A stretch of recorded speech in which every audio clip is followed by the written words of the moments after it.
talking one-on-one, she compliment my taste. Whiskey in my lemonade, cause I like the way it tastes. Best seats at the Pirates game, they let me run the base. Yeah, my time is like my money, cause I can't afford to waste.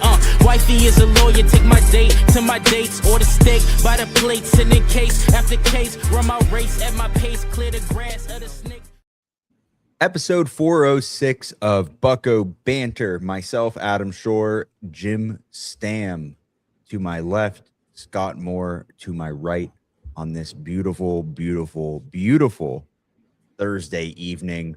Who cares about the Steelers, boys, when the Pirates win game 3 of a 3-game set down in Miami? We're going to recap all that. We're going to preview the Red Sox. We're going to talk the positives, the negatives, everything in between. Boys, how we feeling, Scott? How's it hanging, buddy? Well, good. Thanks for asking. But I'll tell you what. The boys outscored the Marlins this weekend. I'll just put that out there. And watching this game today was like, if you guys ever seen those videos of, maybe the Steelers get beat by the Bengals by a lot, and you go on Madden and you put it on easy mode and you just beat them like 100-0. That's what it felt like today watching the Pirates up against the Marlins. And they bring in poor Javier Sanoa. Poor guy has to go home to a family later. And they're just absolutely shelling him. Not taking it easy, not taking it off and at bat. And Rafi Flores had 2 home runs, which was good to see. But I think the main topic was Braxton Ashcraft, boys. Guys, did we just see one of the best Pirates pitching performances of our lifetime on a Thursday afternoon in Florida? It was that good. Like, there are good things that happen in Florida, believe it or not. Right. Yeah. But like that was one of the better ones that I can recall. And it's getting some attention, but maybe not enough when you see some of the historical comparisons of the 85 pitches, 10 Ks, complete game. Sucks that Casey hit one out there in the 9th on him, but man, he was so good. And I felt good for Braxton because he's been through a lot. And also, too, I didn't think his numbers on the year were indicative of like how well he's pitched. And so get that ERA back in the 3s where it should be. And he's just, man, he's really good. And I think it did him a lot of good, too. This was the Braxton that we thought could get Cy Young votes at the beginning of the year. Attacking the zone. And it's unfortunate that Owen Casey home run is just a product of being in the zone all game and a guy having nothing to lose in a 13-0 ball game, right? But talk about just a healthy mix of pitches here, guys. He didn't go to anything really more than the other. I mean, we look at this line today, 32% sinker, 26% curveball, 25% four seam, 10 whiffs, 4 on the curveball, threw all the pitches for strikes. Like I said, he was in the zone for pretty much everything. 78% strike rate on the sinker, 73% strike rate on the curveball, 71% strike rate on the four seam, 80% on the slider. That's crazy. Yeah. And he was pumping mid-90s all game. And he got some chase when he needed to be. But again, just staying in the zone and relying on the defense, which has been an issue for the Pirates all year. And this lineup that they put out today was defense-oriented. Friolo at third base, moving Nicky G over to the right side of the infield, DHing Lau. Using that DH spot as like a rotational. Right. What we've talked about. For this team. Yeah. What we've talked about. And it paid dividends for this team. And there's going to be a lot of negatives that we talk about today. So we're going to start with game 3 and what this team could be moving forward, right? Because they just have not been able to score runs. And Scott, it's hilarious the way you put it, that they outscored the Marlins. The entire series was 2-0 in game 1. And then in game 2, they really didn't do anything either. And then game 3, they put up 13. So yeah, the bats got going. And it's just like, before we got on the live, I was talking to Jim on how weird baseball is, because when your team wins, it's a day-to-day thing. And you're like, man, today's a good day. I feel good about this. I want to keep watching baseball. And then you take a step back, you hit live and you start recording. You're like, oh man, They just lost 7 series in a row. One to the Marlins. And this kind of felt like the nail in the coffin type of series to a lot, where it's like, hey, you got to win this. You got to at least take 2 or 3 here. And they did it. And that sucks. That really does. This team, as you beautifully put it, Scott, in the last couple of episodes, couldn't buy a series. Just couldn't. Since Cleveland, it's been brutal.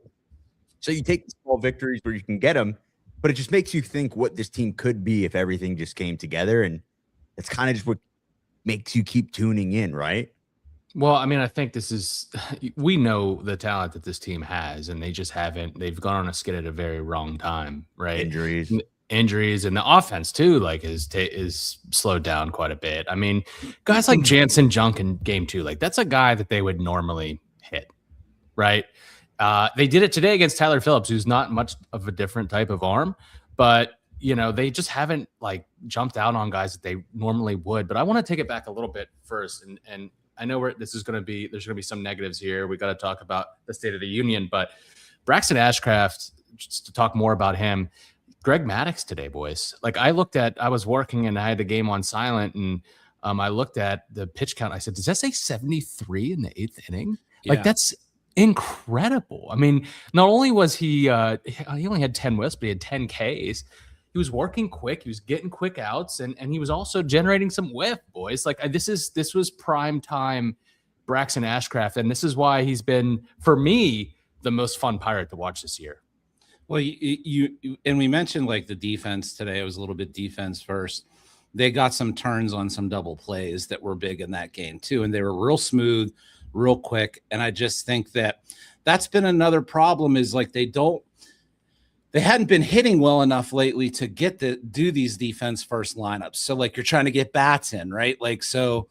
Again, that's the unevenness of things, where earlier you could kind of get away with it, and then all of a sudden you can't. But today it worked out, and I think like that's the thing about this team, is like they were due for one of these games, and 16 hits is interesting. Like I don't think it necessarily has anything to do with Don Kelly saying, hey, we can't feel sorry for ourselves, we still have to go out there and play, and they responded. But I do think you will see the offense bust out a little bit more moving forward. And I expect them to swing it well this weekend, even though there's some, as Scott pointed out before we got on the air, that there are 2 lefties on the docket against. Don't ruin the mood. 5 to 10 minutes in, Jim. But I'm telling you, I still think they're going to bust out offensively. They were too good for too long of the season to go in the hole that they did. Couple more notes. No, I was just going to say real quick. I like Horwitz in the leadoff spot. Like this is where he was like really thriving before he went on the injured list. Jake Mangum obviously is like your prototypical leadoff guy, but like having him down the middle lineup isn't bad either. Like he's kind of a catalyst down there, and I think you can put him in many spots, whether it's the front or the back. But let's talk about also the defensive lineup. I'd like to see more Jared Trill at third base. I'm just going to put that out there. I'd like to maybe see more of a rotation between Nicky G and Brandon Lau between second and DH. I think you could you DH Ronnie Simon. Why can't you DH Nicky G, right? Like I think you need to maximize that spot right now and put out the best possible lineup defensively and obviously offensively too, because Nicky G is a bat you can't take out of the lineup. I think that this team would benefit far more from seeing more Jared Trill at third base, especially when Connor Griffin comes back, boys. Yeah, that left side of the infield is too important, and we've seen Nicky just struggle mightily over at third base, and it's cost this team some games, or to put them in situations where it's hard to crawl out of.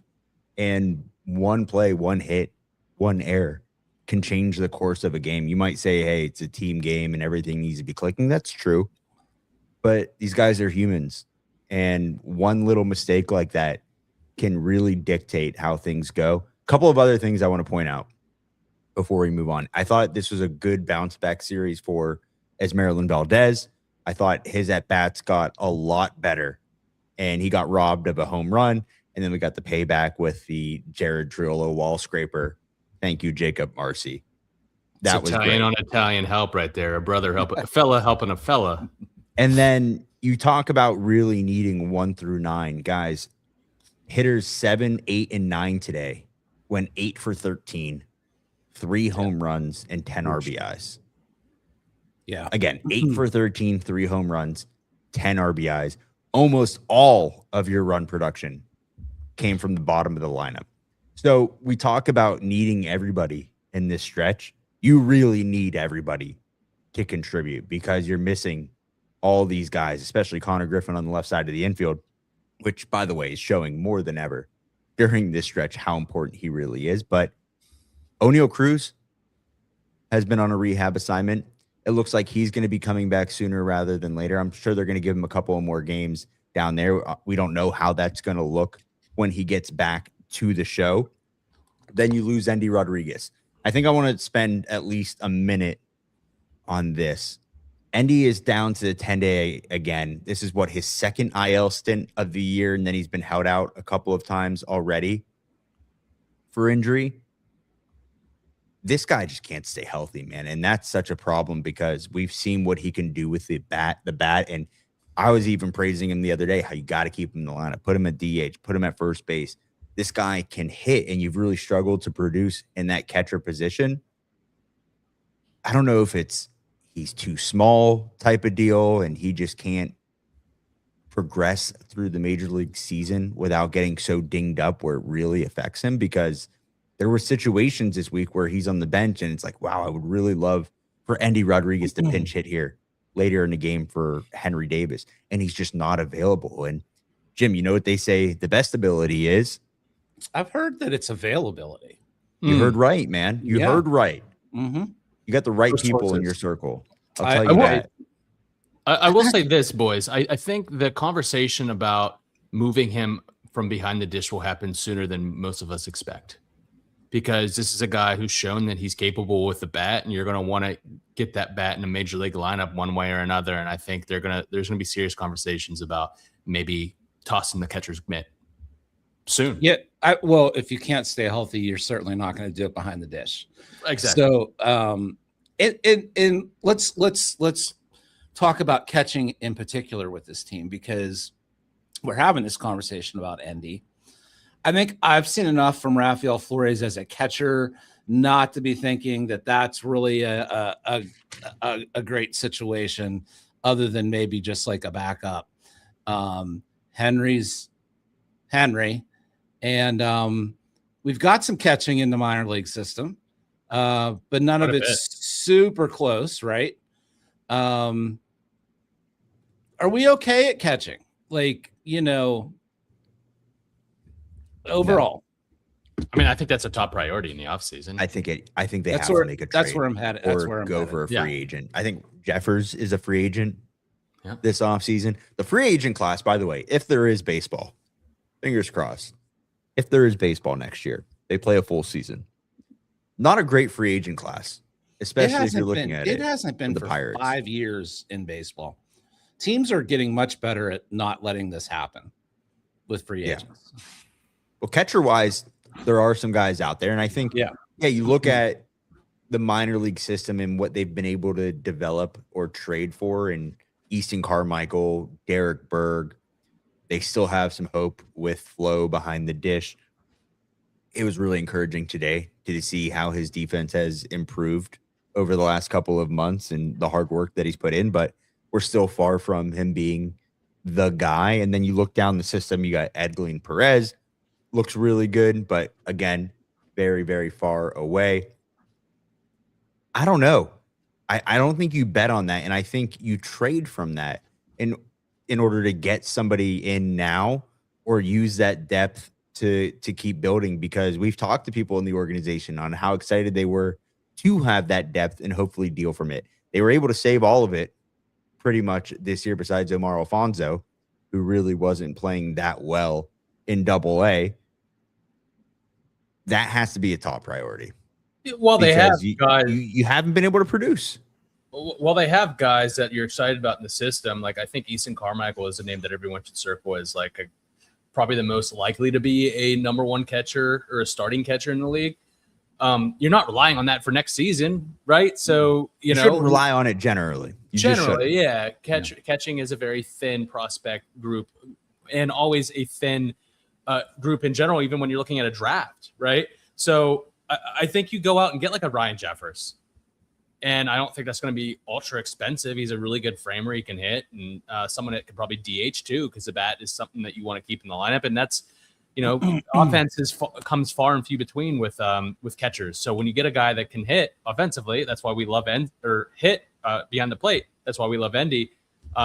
You find a way to get his bat in the lineup. And Henry, I'm just, could he be an Austin Hedges? Like, I think that's like what he's aiming for his career, and that's great. But I think they're going to need to focus on getting another name in the room next season if they really want to take a step forward. It makes, it makes you appreciate the Francisco Cervellis and the Russell Martins a whole lot more.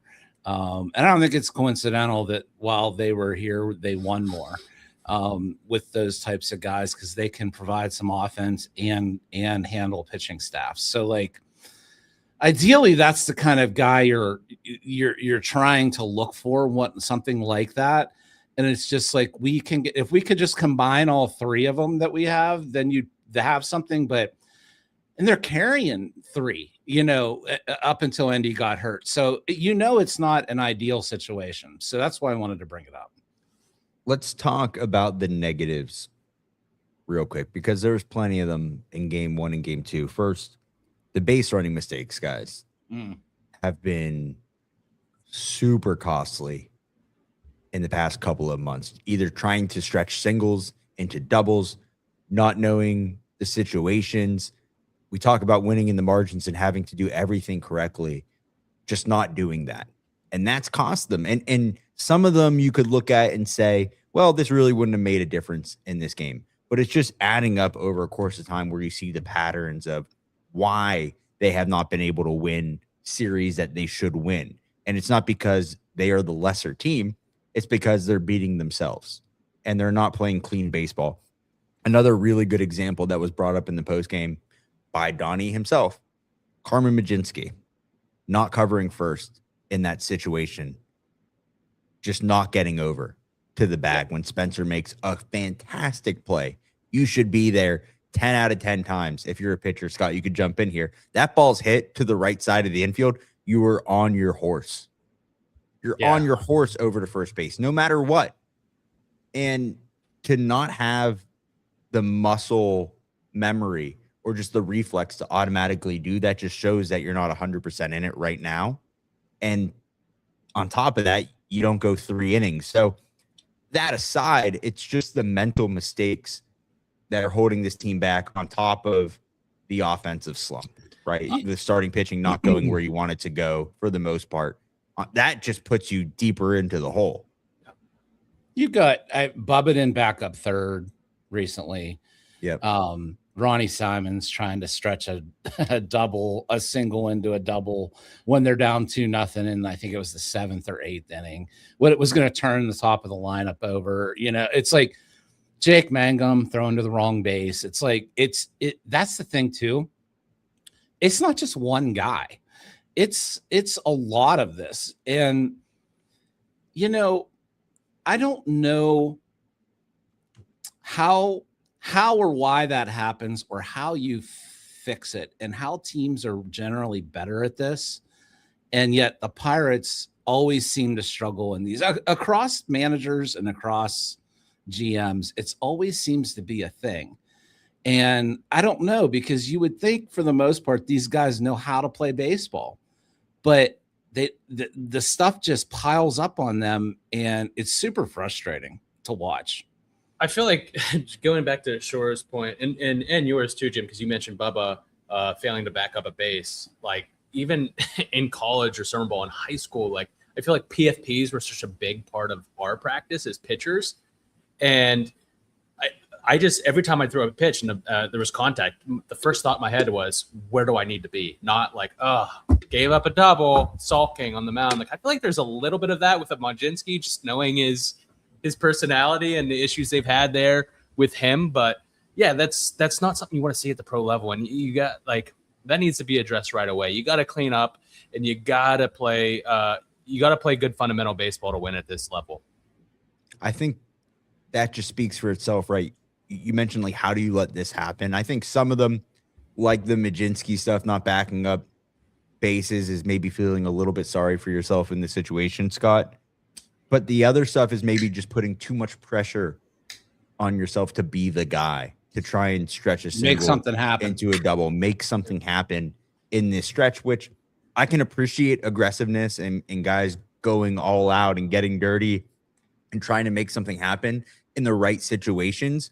But it's easier said than done when you haven't won a series in over a month and you're just trying to be the guy, the spark plug.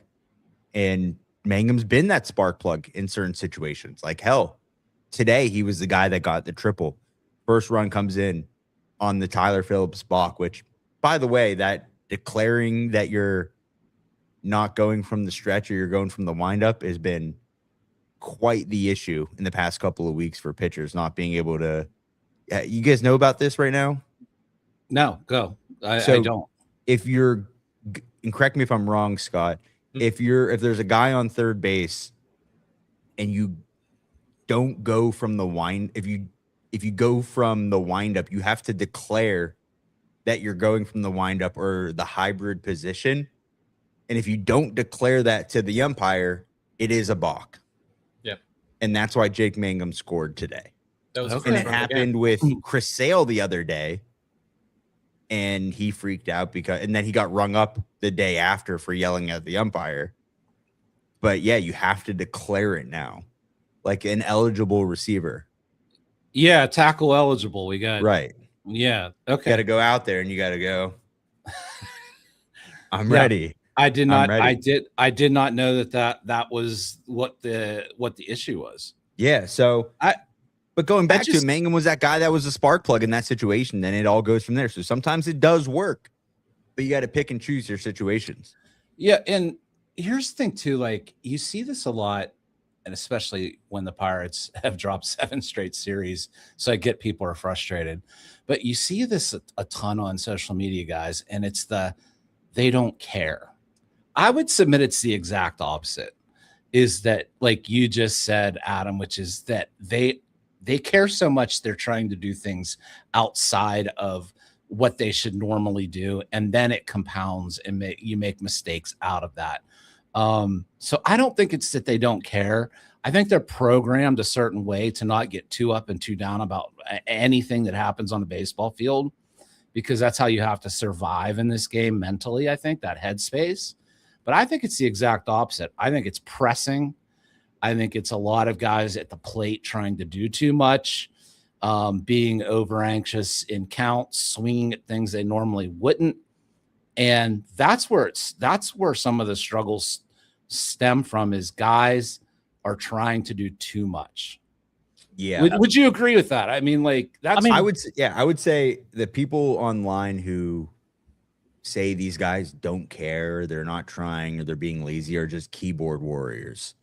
Like they're certainly not doing it now, and they've never been able to do it in their entire lives. So they have no idea what it's like to actually step between the lines and play any game of baseball. Like, go play some wiffle ball or pickleball first, and then come talk to us like about like what it actually takes to be mentally in it.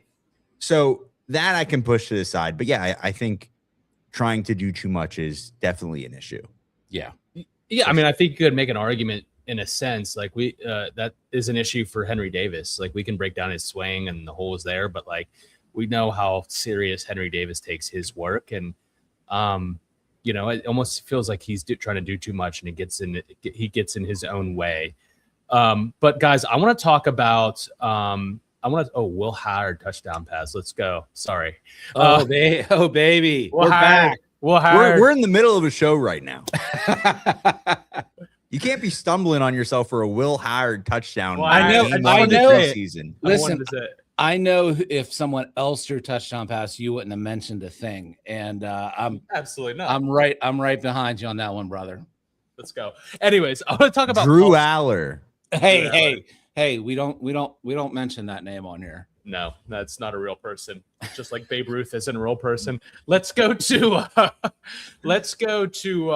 Skeens. I think this is a topic that we need to discuss a little bit.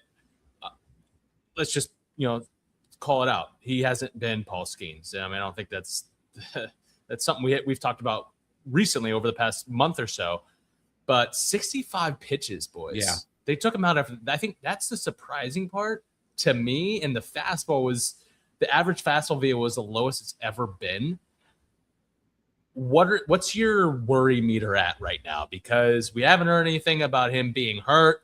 I personally think, because from me and Jay breaking down the video, he's still the same. Like, he's flying open. He's not consistent with his mechanics like he has in the past. It's probably a result of him being fatigued and pitching more than he ever has in his whole life. He went from the World Baseball Classic, a full season last year, to the World Baseball Classic, to a full season this year. It's just gone downhill since the beginning of the year. When he started off hot, what's your guys' worry meter at right now? For this season or just for his career? Just for Paul, just like the future of Paul in Pittsburgh. I think the future of Paul in Pittsburgh is still bright. You don't get onto the scene like that, win a Cy Young, and then just lose it. Like, we know the stuff should and is still there. The velo does concern me a bit. Like, he didn't hit over 96 the entire game. That does concern me. That's the only part that really concerns me. But if you're telling me the guy is not injured and he's going out every 5 days and pitching, that kind of confirms for me that he's not injured. Guess what? He's also not overweight too. Yeah, let's stop. I hate that I even have to bring it up. That's insane. Can you guys imagine? And if you don't know what we're talking about, I assume you do. It's the pictures of Paul at the beach with, Well, those pictures were taken because of things that have been said leading up to this point. But yes. Well, can you imagine, guys, if you had a picture taken of you in the morning when you went out to take your trash out to the corner, what that would look like? It wouldn't be good. Like these poor people have to go out there and get pictures taken of them in any and hey, I guess that's what you sign up for. But I just feel like, can we not do this with this guy? Does he need I think he just needs an off season to go back in the lab and figure some things out. He needs the right people in his corner, the right coach to kind of figure it out. He also probably needs a couple of months of not really throwing a baseball, right? And just letting loose. But don't tell me he's overweight and that's why he can't throw hard. I've seen Lance Lynn pitch. Okay. I've seen a lot of guys out there that don't look so flattering. Yeah. What is, we've seen baseball players. They're not always that's the beauty of baseball. You can look like David Wells. Yeah. You know, I'm not buying it. I think people just need a story to grab on. Also, you send a picture of anybody. If I take a picture of me from the side, I'm not going to look as flattering as I would from another angle. Not saying that I throw 98 miles per hour, but two things. Hi, Miles. And also, sure, your laundry's ready. Dude, you know what it is? I've had this damn thing going for 3 hours now because I'm drying my comforter. Oh, yeah. I got to do it multiple times. I know. I think it's ready, and I put it out on the bed, a little bit of a wet spot. Put it back in, dry it up, wet spot. It kind of concerns me. They need better technology, Jerry. It kind of concerns me. The dryer doesn't do it. It kind of concerns me that it takes you to take it to the bed to find that wet spot rather than taking it's all it out. Balled up. It's balled up. It's balled up, Miles. I can't hang it outside. I don't have it outside to go. I'm gonna hang it off a tree. Do it like a European. Hang it on a clothesline or something. I don't know. It's like when you put a fitted sheet in with all the rest of your things, and then it just swallows everything up, and then those things don't get dry. We need better technology for this. Maybe we shouldn't be focusing on Bucko Banter and the Pirates. How we're really going to make our money is figuring out how to dry a comforter in one go. I'm sure AI will figure it out at some point, right? Yeah, why not? I'm good. We're all dead anyways. Where were we talking about? Paul Skeens. He needs some. I think Paul's pretty much left to his own devices, very much like Shohei is in the sense of what he does, how he goes about his business, how he goes about his work. I think there needs to be a re-examining of that over the offseason. And I think you have to go back to looking at everything, because it seems to me like they don't really know. Paul doesn't know. The Pirates don't know. So you kind of have to go back to square one and look at everything. But Adam, you mentioned too about, hey, maybe not throw a baseball for a little bit too. That might be where it starts. And, the Pirates, this was the first inclination to me that they were treating him differently. 65 pitches through 5 innings, and they pulled him. That to me just made me think like, oh, okay, this is different now. This is a little different. And I'm really curious to see how he's handled the rest of the year with however many starts he has left, because you can say whatever you want, but it's what you do and then how that looks. What I'll be interested to see is in the offseason, we're not going to know what this front office, what this coaching staff looks like going into the offseason. But assuming right now you have the same guys on the coaching staff that you have, obviously Paul has his guys outside of the organization. Who does Paul rely on to get himself right? Is it a joint effort here? Is it him conceding something and falling back on another? I don't know. I don't think Paul knows right now, or Paul would have figured it out. He's not dumb. Like he knows ball. Like this guy has perfected pretty much everything it is about throwing a baseball. And he's probably going through the first ever rough patch of his entire career as a baseball player. Think about that. This guy has never been bad as a pitcher, ever. Yeah. Ever. I think that's why I'm not worried about him long term, is the fact that one, the last 2 years suggests to me that he's nobody normal and that's in him, and he showed it for very long periods of time. And two, there's not a guy that won't work or look into it more to figure out what went wrong than Paul Skeens. So like, to me, he'll figure it out, but I don't think you're going to see that till we get to an off season of baseball and then see him again. 100%. Yeah. And in the meantime, it's great to have guys like Braxton Ashcraft pitch like they are. And this is the most he's ever pitched. I still think Bubba's going to continue to have a really big second half. I think Jared Jones had a bad outing last time out, but like I saw some people put out there that, look at his ERAs at 5. I mean, Jared had a really good July for the most part. Like Jared looked pretty solid for a good stretch there. He had a bad outing last time out, and hopefully he bounces back this weekend. But yeah, I mean, you lose another series to the Marlins, which sucks. But we go back to Pittsburgh this weekend against the Red Sox, and expecting a big bounce back here, boys, because this team, as they've done all year, they fight, they punch back. They're hitting their biggest rough patch of the season. Let's see how they continue to fight. You know what lands you in jail though? Is fighting. Fighting can land That is you true. in jail. Don't fight. Especially in public. Yeah. Don't fight somebody in public. If the police are around, don't fight. In Fight. fact, if somebody's picking on you, call the police. Don't fight them. Call the police. Call the police. There's people that can help with this type of thing. I do. You if you're gonna fight in your own house. Do it in your own house. It's Well, private. Well, if you find yourself Let's move on with the ad read. situations, if you find yourself in these types of situations, Farrell, Weaver, and Oken can definitely get you out of a bind or get you the best deal possible, because these guys are the best criminal defense attorneys in Pittsburgh, bar none. Criminal defense and appellate representation. Farrell, Weaver, and Oken has you covered, because when it matters most, experience matters. Call Farrell, Weaver, and Oken for a free consultation today.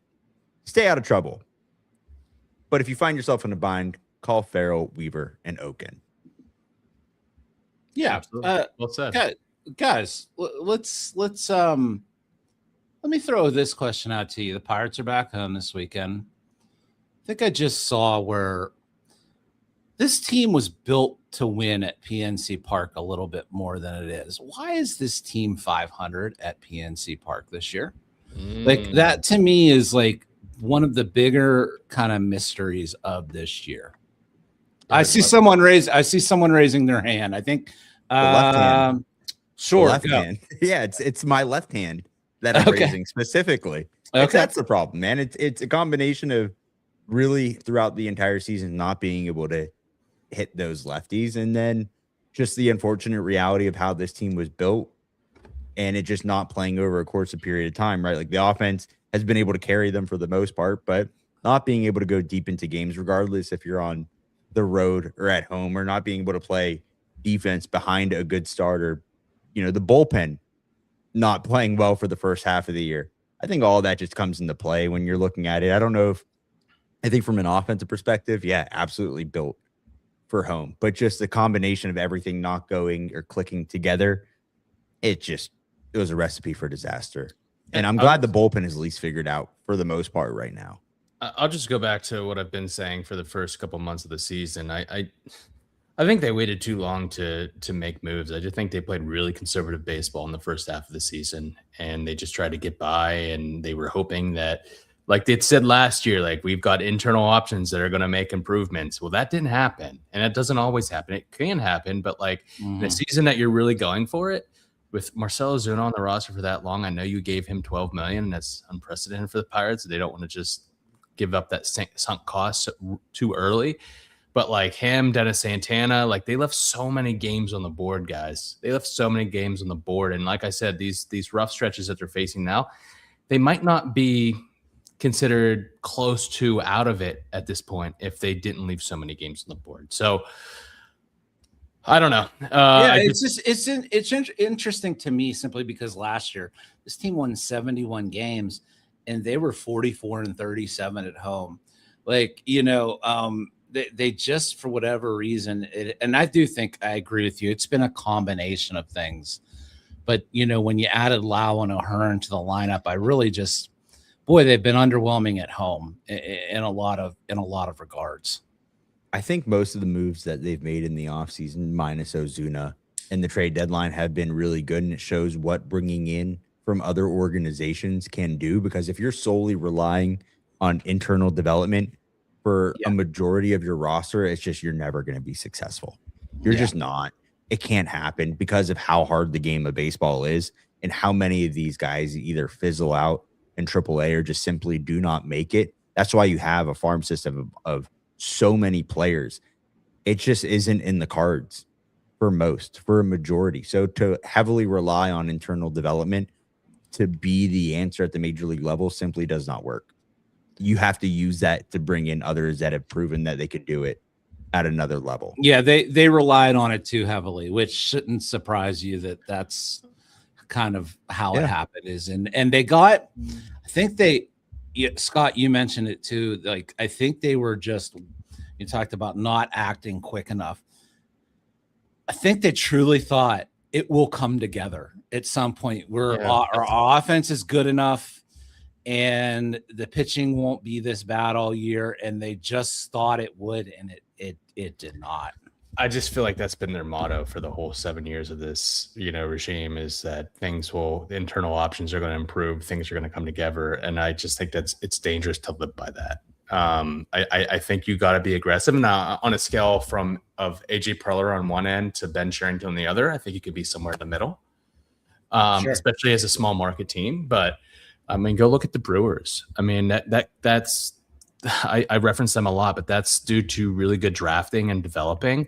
Like, this farm system, if we looked at it 3 years ago when we started Bucko Banner, it was bleak for a team that was like trying to rebuild itself in like year 4. Like, it was bleak, and it's gotten a lot better.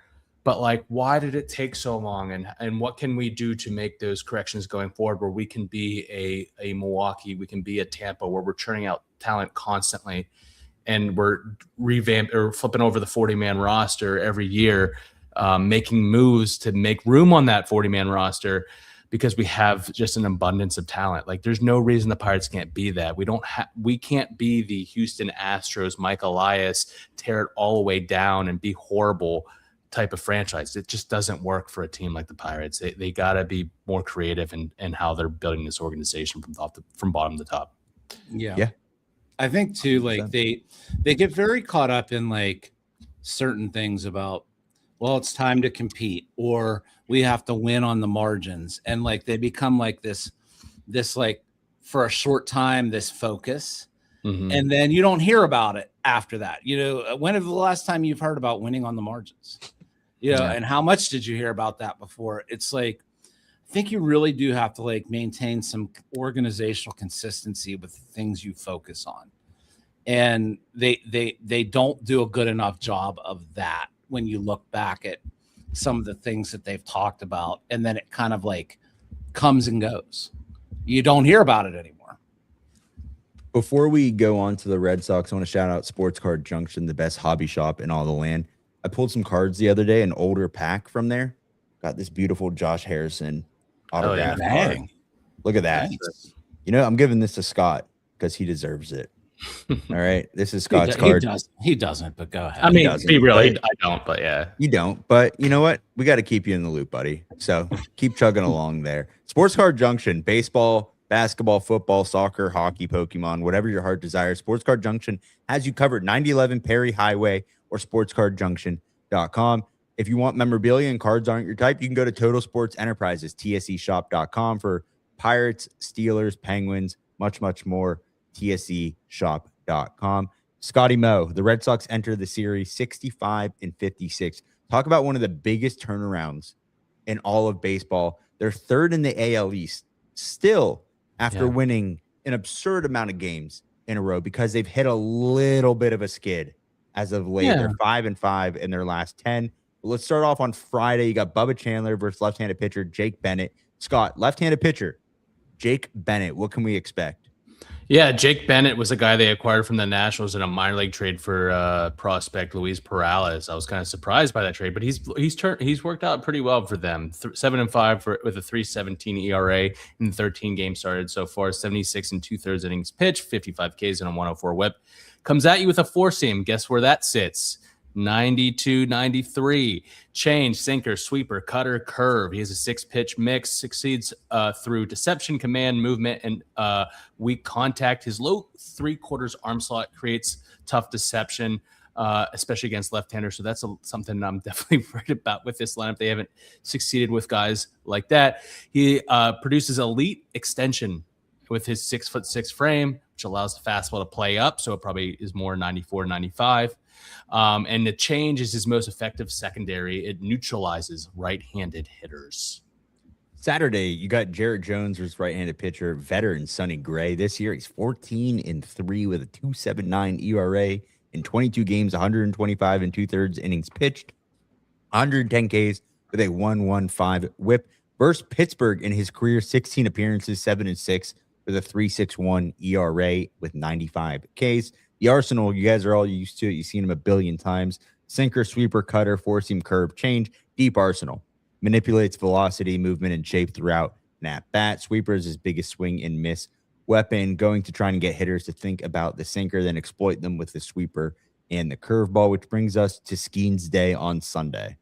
I feel like we saw Sonny Gray at least 4 or 5 times last year. We've seen him a lot in the NL Central. But let's go to Sunday. Like you said, Skeens Day. Patrick Sandoval, another lefty who's returning from missing all of 2025 and half of 2026. It's a guy that I've always really liked as a pitcher when he was with the Angels. He started his career with the Astros. He comes at you with not a fastball, mostly sliders and changeups. And then he'll mix in a four-seam, sinker, curve, and sweeper. His change is his bread and butter. Like I said, it's generated a 32.1% whiff rate in his career. Expect a ton of changeups and sliders in 2-strike counts or when he's ahead. The slider is used a ton against right-handed hitters. Make him throw the fastball. That is the key, boys. Don't chase on the secondaries. Fun. Well, that sounds like a plan, but we'll see how it's a plan. Executed. Yes, you have a plan. Yes. Don't have to face Peyton Tolley this weekend. So, of all the lefties you could have to face, he's been pretty darn good. So the rotation has 4 lefties. By the way. Yeah, that's insane. Yeah. And Sonny Gray, I will say, like, that guy probably gets underappreciated for the kind of career that he's had. He's been really good and not a big guy. He's very Jared Jones-esque in his size. And but it just goes to show if you can learn how to pitch, develop secondary, third pitches, whatever, how much of a career you can have in this league And Sonny Gray has been very, very good if you look at his overall numbers. I mean, he was like a Cy Young candidate when he started in Oakland, and like New York kind of changed everyone's perception of his career because he wasn't able to really succeed under the big lights in New York City. But since then, he's totally revamped his career, and he's the definition of a pitcher. Like he knows how to pitch. Yep. We'll be at the ballpark Friday, Saturday, and Sunday. And boys, there is quite a few things happening this weekend. So let's catch everybody up to date. First and foremost, out front, Saturday, 3 p.m., the Renegade Bucco Banter, Renegades of the Rotunda, a match made in heaven. Some of our best friends at the ballpark and outside of the ballpark. Really fortunate to get to know those guys. We're teaming up for a tailgate. You're getting IC Light again. You're getting Caliente Pizza again. You had me at Icy Light, but go ahead. But in addition to that, it's Little Italy weekend. So we really got to double trouble this thing. So you get Caliente Pizza, and then Dia Noyes is also bringing catering. What about me, well. dude? This is bad news for me. I can't attend. Yeah, I mean, body shaming has been the theme of the week. Scott's going to leave the tailgate. Vito Spatafora is going to be at Little Italy Days from The Sopranos. No, you got a place to be, buddy. So you got IC Light, you got Calientes, you got Dia Noyes. You're going to have a DJ there. Good times. It's going to be a blast, man. I cannot wait. And, you know, anytime we've had a tailgate, this team has won pretty handily. So I'm really hoping that you go in Friday, you take a W. Saturday, the power of the tailgate really just pushes the Pirates over the top. We're going to be at the park all weekend. We got a box of cards to give away courtesy of Sports Card Junction. We'll be walking around as always. And we're up to something. We are up to something. And that will be announced fairly soon. Fairly soon. But just know the grind never stops over here at Bucco Banter, and we're really excited to show what we have in store for everybody. So that'll be announced. And if you want to get more updates on everything happening, you can go to buccobanter.com, enter in your email, go to your email, opt in. Very important.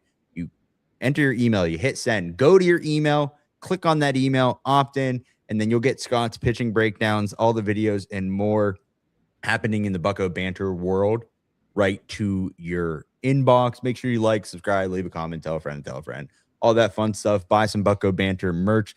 Everything that we make off of this, man, goes right back into it to make the best Pirates content possible. And we got to really fuel Jim's icy mango habits. So yeah, when you pay us, it goes directly to Jim drinking an icy you're mango. benefiting Jim. Like, who doesn't want to benefit Jim? Come on. I receive no monetary compensation. It's all in liquid form.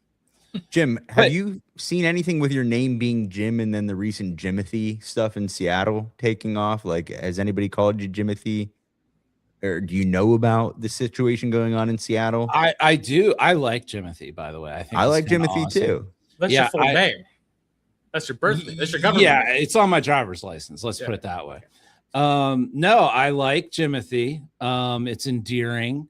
Yeah. And but you know, the original Jimothy is kind of awesome. I think there's like a trading card out there that's like a one of one that would be kind of awesome. And I don't, and I know I'll never get it, but it's kind of cool. But yeah, I don't call people that I like. If I know a Jim and I haven't called, like if I don't say Jimothy, means I probably don't care for you that much. Right. I'm pretty sure every Jim I know I've called Jimothy, so that's a good trend so far. But if I ever meet a Jim I don't like and I don't call him Jimothy, just know I don't like you. Yeah, of course. And Jimothy will be at this tailgate if you're on the fence. And I would say this, the guys, Jimothy. Oh yeah, he comes out at tailgate for sure. Yes. And what I would say is that if you're on the fence about coming to a tailgate, guys, baseball's we're on the final stretch here. We don't know how much baseball we have left after this, and just come out, enjoy it. I feel a little bit relieved that like the Pirates, to me, I've been hanging on to these wild card hopes. I feel freed right now. I can just go and enjoy baseball and not have to have the stress that's come with expecting things. So come out, say hi, hang with the boys. Exactly. As I needed that. I needed that. I really did. Scott, you have any more Will Howard updates before we get out of here? He looks really good, boys. He looks really good. We could send that other guy back to the middle of the state. Well, All he's won something, so He's from Cleveland too, by the way. So we can send him back. Will up there. Howard? No, the other guy, the one that shall Drew not be named. Aller. Voldemort. I didn't know he was from Cleveland. Oh my god, That's disgusting. That's bad behavior. It is. All right. Hey, we appreciate everybody for listening to episode 406 of Bucko Banter. And until next time, and for the first time today, hoist it. Hoist it. Let's go Bucks.